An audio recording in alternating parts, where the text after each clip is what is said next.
Let's talk about lies, baby, in this Christianity. Let's talk about all the Messianic prophecies that may be. Let's talk about this a little bit.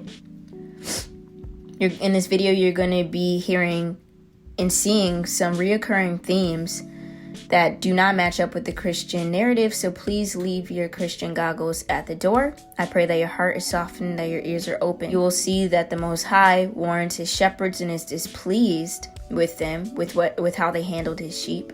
The Most High is going to gather his sheep, set up a righteous ruler who will execute justice and have peace in our own land. And the Most High will have Yehuda and Ephraim be saved and be one, and his people will dwell securely. Let's get started.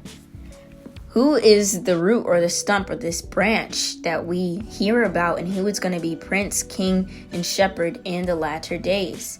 Let's read YHWH chapter 11, verse 1. There shall come forth a shoot from the stump of Jesse, and a branch from his root shall bear fruit. This word shoot also means branch, twig, or rod. So when you see shoot, branch, stump, those are all the same words for one person. Who is the shoot of Jesse? Well, you don't have to look very far from Jesse's loins. David. David literally is the branch that is from the stump of Jesse. Now, this sentence in this prophecy would have been completely different if it was worded, there shall come forth a shoot from the stump of David. But it says, from the stump of Jesse, who is David's biological father. Wow, that was easy. Verse 4 also says, but with righteousness, he, talking about the shoot or the branch, shall judge the poor and decide with equity for the meek of the earth. Verses 6 through 9 talks about how the wolf and the lamb will dwell together, and all these other creatures that usually wouldn't be down with one another are actually going to be chilling because of the peace that's going to be set upon the land with this established order of this stump of Jesse, who's going to reign and judge righteously. And from this passage, we can say it's David, but I know you want more evidence than that. Let's go also to verses 10 through 13, where it says, in that day, the root of Jesse will have a resting place that will be glorious, and that the Most High himself, verse 11, it doesn't say JC or David or Israel, but the Most High himself will extend his hand a second time to recover the remnant that remains of his people from everywhere that they were scattered. All these nations, the children of Israel in real life are still scattered upon the earth. So he's going to gather us with his own hand.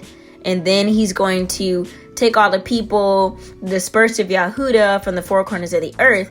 And the Most High is going to wipe away the jealousy of Ephraim. Ephraim is another name of the northern kingdom of Israel, because Ephraim is the largest tribe. But the jealousy of Ephraim shall depart, and those who harass Yehuda shall be cut off. Ephraim shall not be jealous of Yehuda, and Yehuda shall not harass Ephraim. They are literally acting childish because these two kingdoms are brothers. We are children of Israel. We are children, the seed of Jacob. We act like kids. Micah 5:2, but you, O Bethlehem Ephrathah, who are too little to be among the clans of Yehuda, from you shall come forth for me one who is to be ruler in Yasharel, whose coming forth is from of old, from ancient days.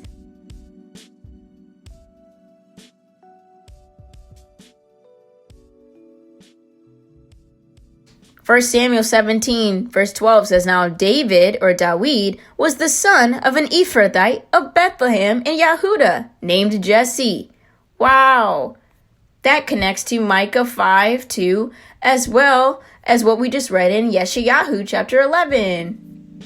You see, David is actually the shoot or the stump of Jesse, the branch who's going to be reigning righteously. Let's go to Yirmiyahu chapter 23. Verse 1 says, woe to the shepherds who destroy and scatter the sheep of my pasture. So the Most High is upset because they didn't care for his flock. He says, you have scattered my flock and have driven them away. You have not attended to them. And so that's why the Most High is going to take care of that. But he's looking for a righteous ruler who's going to shepherd his flock with peace, with justice, and with equity. Verse 3, then I will gather the remnant of my flock out of all the countries where I've driven them, and I will bring them back to their fold, and they shall be fruitful and multiply. We just heard these same themes in Isaiah chapter 11 and in Micah 5. Verse 5, behold, the days are coming. This is future tense, declares the Most High, when I will raise up for David a righteous branch, and he shall reign as king and deal wisely, and shall execute justice and righteousness in the land. Pause. It says up for David. Did we just hit a road bump?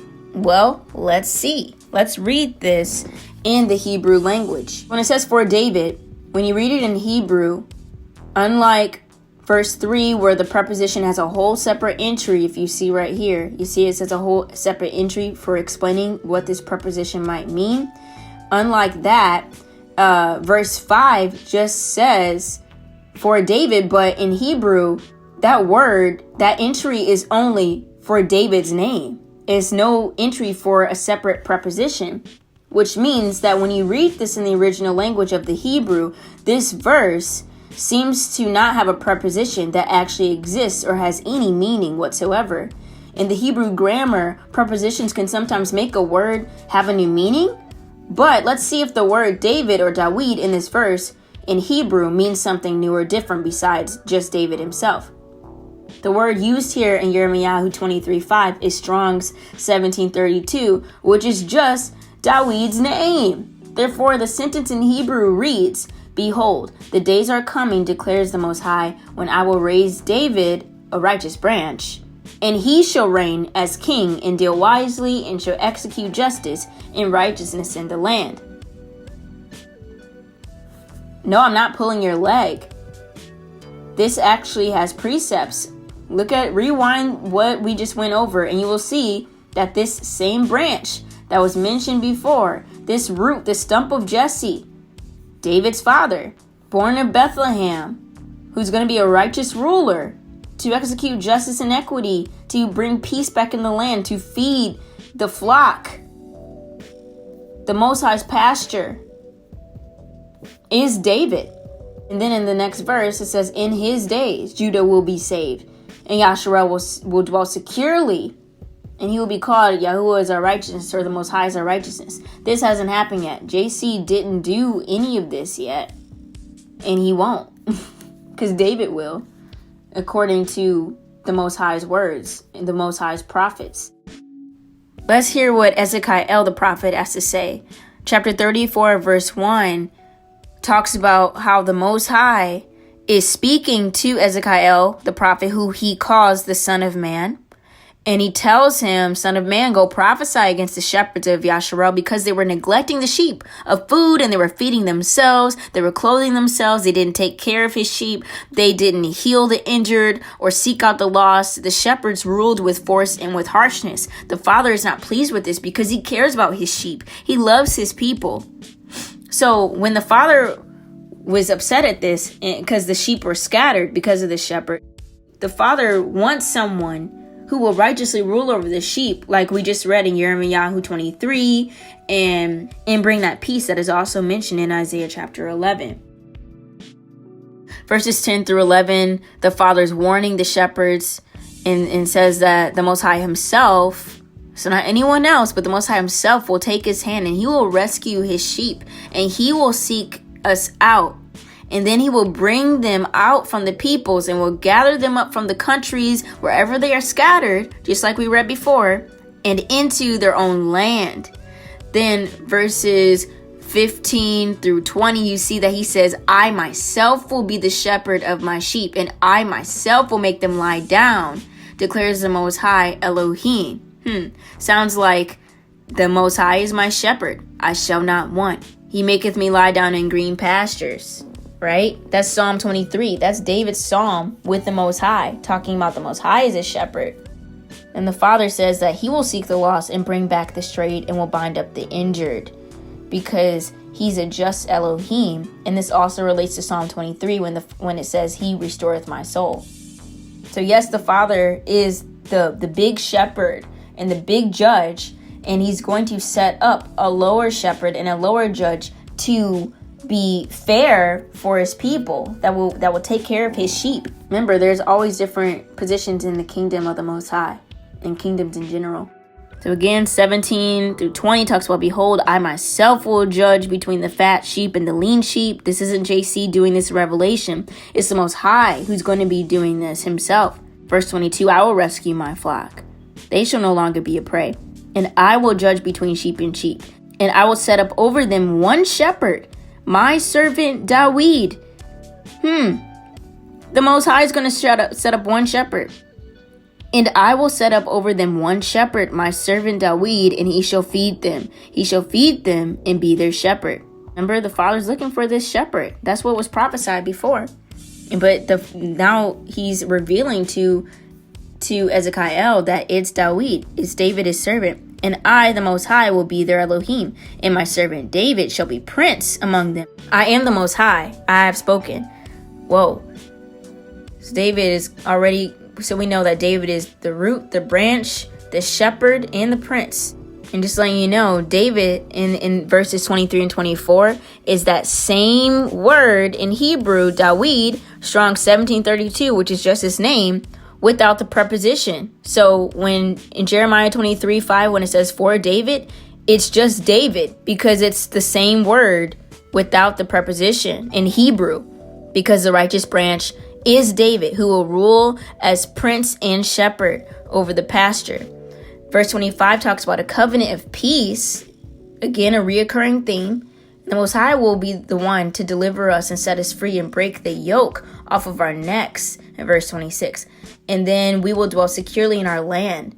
People are waiting for heaven. People are waiting for someone to bring them to heaven. But the Father's kingdom is on earth. He's going to be establishing us securely in our land, where he will rule and he will have David set over us. Stop waiting for Christian events that are going to happen, because they aren't. The events that he spoke through the prophets are going to happen. Turn to chapter 37. The Most High is still talking to the prophet Ezekiel, who he refers to as the Son of Man. Read this in your own time.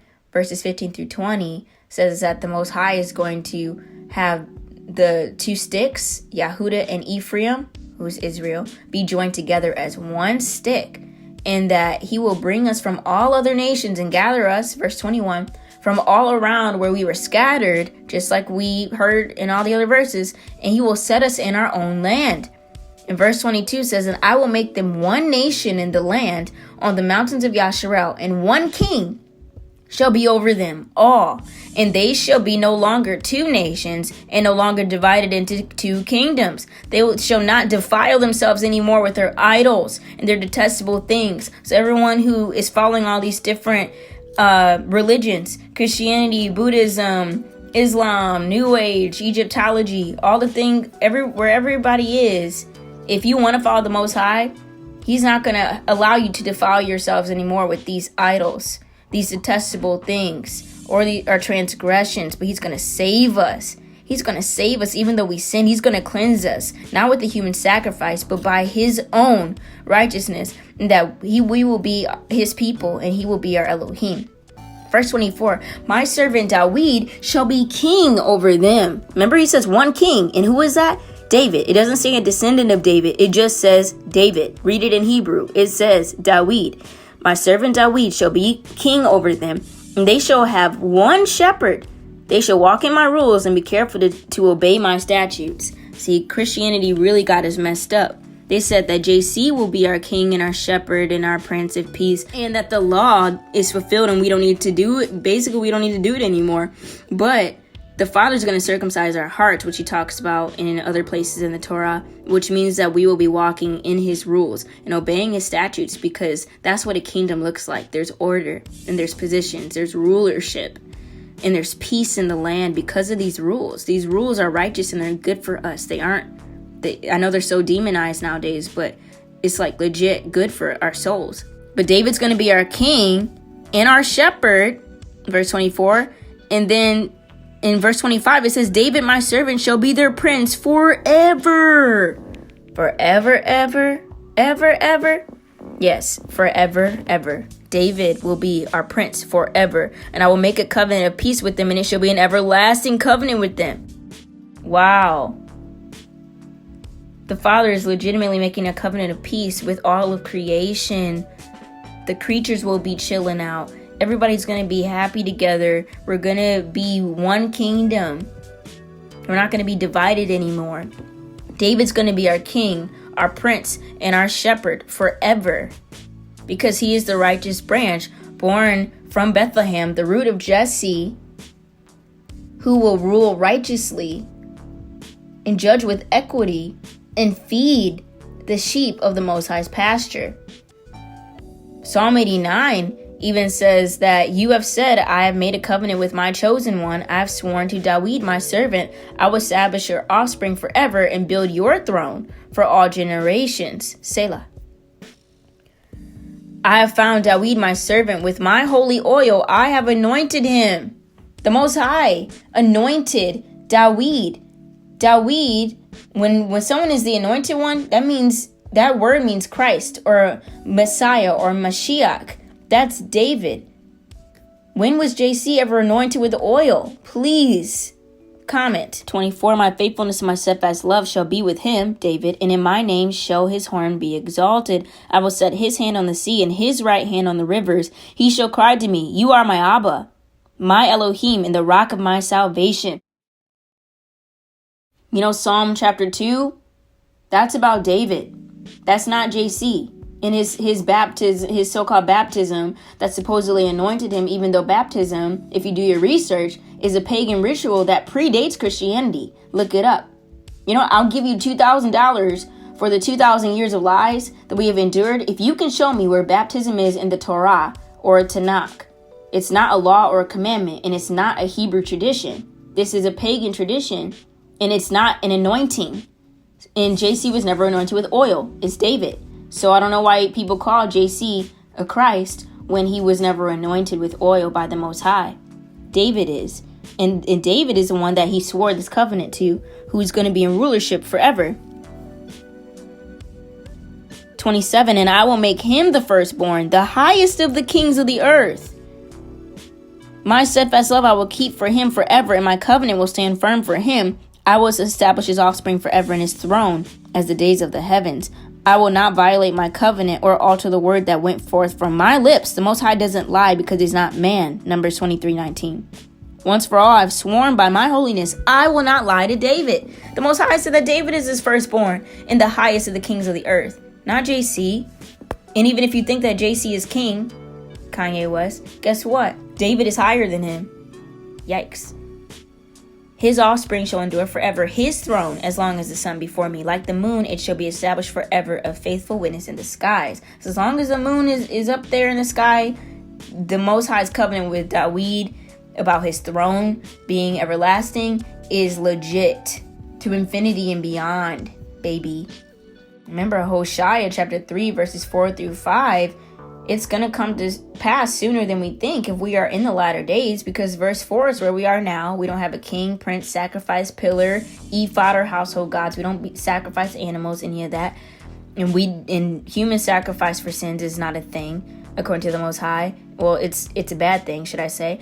And then verse 5 says that we will return and seek the Most High and David our king in the latter days. It doesn't say a descendant of David our king. It says David our king.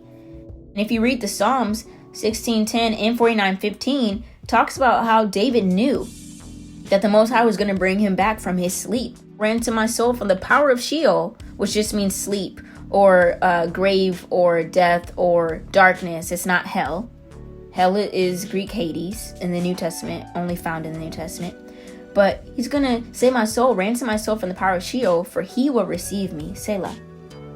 So as a recap, we have prophets such as Yeshayahu, Micah, Shemuel, Yirmiyahu, Ezekiel, and Hosea, all prophesying about David being the root of Jesse, born of Bethlehem, the righteous branch, the king, the ruler, the prince, and the shepherd of the Most High for his people. Nothing ever mentions nothing about a descendant of David that will be on the throne. It just says David himself will be, and none of this says JC will be in these positions. So when you listen to Kanye West's album, JC is King, make sure you understand that this is not coming from a place of fact, but rather centuries and centuries of deception that has been passed down from the Gentiles to our enslaved ancestors until now. That is all, little sheep.